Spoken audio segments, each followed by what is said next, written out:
সাবেক speaker doctor Shirin Sharmin Chowdhury supreme কোর্টের advocate, ওনাকে অ্যারেস্ট করা হয়েছে একটা মামলায়। লালবাগ থানার অ্যারেস্ট দেখিয়েছে। এই মামলাটা 326 ধারায় এই একটাই অজামিনযোগ্য সেকশন আছে। আমরা ওনার পক্ষে আজকে কোর্টে সাবমিশন রেখেছি। ওনার জামিন চেয়েছি। ওনার বিপক্ষে যে রিমান্ড চেয়ে যেই অ্যাপ্লিকেশন দিয়েছে প্রসিকিউশন টিম, সেটার ক্যান্সেলেশন চেয়েছি এবং ওনার ডিভিশন সুবিধা যাতে দেওয়া হয় সেটার আবেদন কোর্টকে জানিয়েছি। বিজ্ঞ আদালতে আমরা বলেছি যে সংবিধানের 74 ধারা মূলে উনি যখনই স্পিকার হিসাবে শপথ নিয়েছেন, ওনার সমস্ত রাজনৈতিক সম্পৃক্ততা অফ হয়ে গিয়েছে। উনি একজন নিরপেক্ষ ব্যক্তি ছিলেন।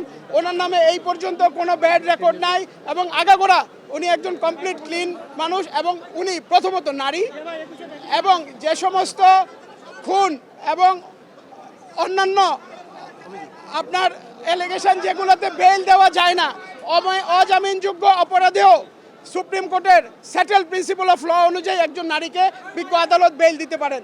তো সেই কারণে আমরা বলেছি উনি নারী, উনি জামিনযোগ্য, জামিন পেতে পারে সেটেল প্রিন্সিপাল অফ ল, এবং উনি অসুস্থ।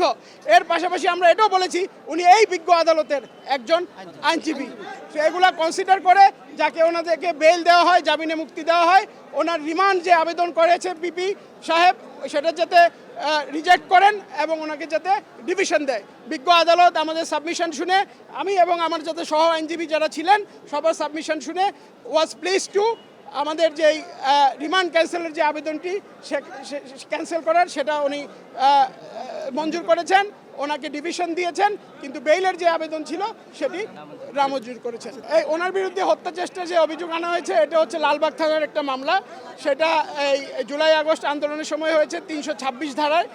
এই মামলায় একটাই অজামিনযোগ্য ধারা আছে, এটা হচ্ছে 326। কিন্তু যেহেতু উনি স্পিকার ছিলেন, ওনার কোনো রাজনৈতিক সংশ্লিষ্টতা একেবারেই ছিল না, তো উনি তো আসলে এই জুলাই আগস্টের সাথে কোনোভাবেই সম্পৃক্ত হতে পারেন না।